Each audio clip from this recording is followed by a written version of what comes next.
حضور اکرم صلی اللہ علیہ وآلہ وسلم کی بارگاہ میں تحفتاً جتنے گھوڑے پیش ہوئی ہیں ان کی شجرہ نسب بھی ساتھ لائے گئے تھے۔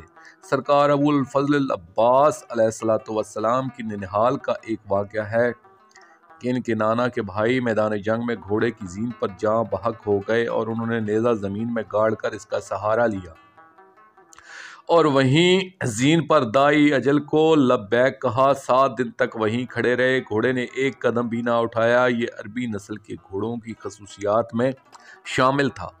ایک ٹٹو قسم کا گھوڑا چڑیا کے پروں کی آواز سن کر بدک جاتا ہے۔ ایک اعلیٰ نسل کا گھوڑا تلوار اور تیروں کی بارش میں بھی سینہ تان کر گھس جاتا ہے۔ کیا ان دونوں کی نسل میں کوئی فرق نہیں ہے؟ اسی طرح کتوں کو دیکھیں، ان کی مختلف نسلوں کی مختلف خصوصیات ہیں۔ ڈیٹیکٹر ڈاگ اور بازاری کتوں میں واضح فرق نظر آتا ہے۔ ڈوبرمین، بل ڈاگ، بل ٹیئر یا لیبرڈار جیسے اعلیٰ نسل کے کتوں کے سامنے ان کتوں کی کیا حیثیت ہے جنہیں کمیٹی والے ڈھونڈ ڈھونڈ کر مارتے ہیں۔ اسلام نے بھی اعلیٰ نسل کے کتے کے مارے ہوئی شکار کو حلال قرار دیا ہے اور بازاری کتے کے مارے ہوئی شکار کو حرام قرار دیا ہے۔ تو دونوں کتے مگر ایک نسل کے کتے کی فضیلت اسلام نے بھی مانی ہے۔ اسی طرح گایوں کی مختلف نسلیں ہیں، کچھ اعلیٰ ہیں، کچھ ادنا ہیں۔ جدید دور میں نسلوں کی اہمیت کو تسلیم کیا گیا ہے۔ سویڈش، جرسی، فریزن، سائیوال وغیرہ کی نسل کی جو گائیں ہیں ان کی قیمت دیسی گایوں کی نسبت بوجہ نسل جدا جدا ہے، تو ثابت ہوا کہ ہر گائے ایک جیسی نہیں ہوتی۔ بنی عباس کے ایک خلیفہ کے پاس ایک اعلیٰ نسل کی گائے تھی۔ اس نے آذربائیجان سے لے کر افریقہ تک تلاش کروایا کہ اسی نسل کا کوئی بیل مل جائے تاکہ اس کی نسلی برتری برقرار رہے۔ خود دیکھیں، جو انسانوں کو ایک جیسا بناتے ہیں وہ خود جانوروں میں خصوصیات نسل کا اعتراف کر رہے ہیں۔ کوئی مرغے لڑانے والا اعلیٰ نسل کو سامنے رکھ کر شرط کھیلتا ہے، وہ بھی جانتا ہے کہ گھٹیا نسل کا مرغا فوری طور پر میدان چھوڑ کر بھاگ جائے گا۔ یہ چند مثالیں جانوروں کی ہیں تاکہ اس کی طرف شعور کو راستہ ملے اور باقی مثالیں وہ خود ڈھونڈ سکے۔ اسی طرح نباتات میں بھی اعلیٰ نسل کا تصور موجود ہے۔ مثلاً آم کو دیکھ لیں، ایک آم 10 روپے کلو ہے تو 100 روپے کلو باغ لگانے والے نرسری والوں سے پہلے نسل کی ضمانت لیتے ہیں، پھر پودا خریدتے ہیں۔ آخر کیوں؟ اسی طرح خود سوچتے چلے جائیں تو آپ کو اس کی لاکھوں مثالیں ملتی جائیں گی۔ جب پوری دنیا ہر نوع میں ادنا اور اعلیٰ نسل کے تصور کو مانتی ہے تو کیا سبھی تصورات اشرف المخلوقات کہلانے والے پر آ کر باطل ہو جاتے ہیں؟ انسان کی مختلف نسلوں کی مختلف خصوصیات سے انکار کر دینا کہاں کی عقل مندی ہے؟ اسلام کا نام لے کر جھوٹ بولنے والے خود تاریخ اسلام میں ہزاروں واقعات دیکھ سکتے ہیں جن سے ثابت ہوتا ہے کہ نسل کو بہت اہمیت حاصل ہے۔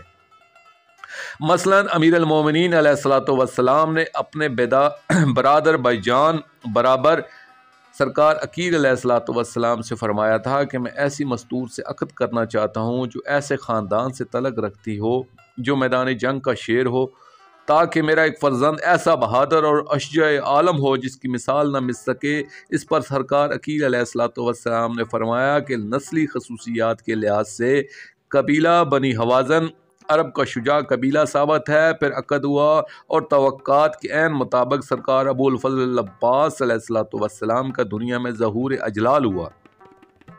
ثابت ہوا کہ امیر المومنین علیہ السلام بھی نسلی خصوصیات کو اہم سمجھتے تھے۔ ہارون الرشید عباسی نے جب جانشین مقرر کرنا چاہا تو مامون کے بجائے امین کو جانشین نامزد کیا اور کہا کہ امین کی ماں زبیدہ خاتون اعلیٰ نسل سے تعلق رکھتی ہے اور مامون الرشید ایک عام عورت کا بیٹا ہے، اس لیے امین نسلی اعتبار سے مامون سے بہتر ہے۔ یعنی قدیم عرب بھی نسلی اہمیت کو سمجھتے تھے۔ انگریز تو ویسے بھی نسل کا قدردان تھا اور اب بھی ہے۔ پاک و ہند میں جب انگریز حکمران تھا تو کسی گھٹیا نسل کے فرد کو اعلیٰ عہدے پر فائز نہیں کرتا تھا۔ میرے کہنے کا مقصد صرف یہ ہے کہ انسان میں نسلی مساوات کا پرچار بازاری لوگوں نے کیا ہے اور اسے اسلام کی خصوصیات بنا کر پیش کیا ہے تاکہ ان کے ذلیل نسب چھپ جائیں۔ کبھی تقویٰ کو ترائے فضیلت قرار دیتے ہیں تو کبھی دولت کو باعث افتخار بتاتے ہیں، حالانکہ احترام سادات بوجہ نسل رسول اللہ صلی اللہ علیہ وآلہ وسلم ہے اور اعلیٰ نسل کا احترام شرفاء اور صلحاء و عقلاء کا شیوا رہا ہے۔ دوستو، آخر میں شکریہ ادا کروں گا اپنے مرشد کریم سید محمد جعفر الزمان نقوی البخاری سرکار دام ذو اللہ تعالیٰ کا۔ یہ مضمون میں نے ان کی کتاب عصمت السادات سے پیش کیا ہے۔ اور آخر میں اپنے پاک شہنشاہ کی بارگاہ میں دعا کریں گے، اللہ جل یا ولی السادات، یا مختار السادات، یا امان السادات، یا منتقم سادات، اجر اللہ تعالی فرجک وصلوات اللہ علیکہ یا ربا محمد وآل محمد صلی اللہ محمد وآل محمد وعجل فرج آل محمد صلی اللہ علیہ وآلہ وسلم۔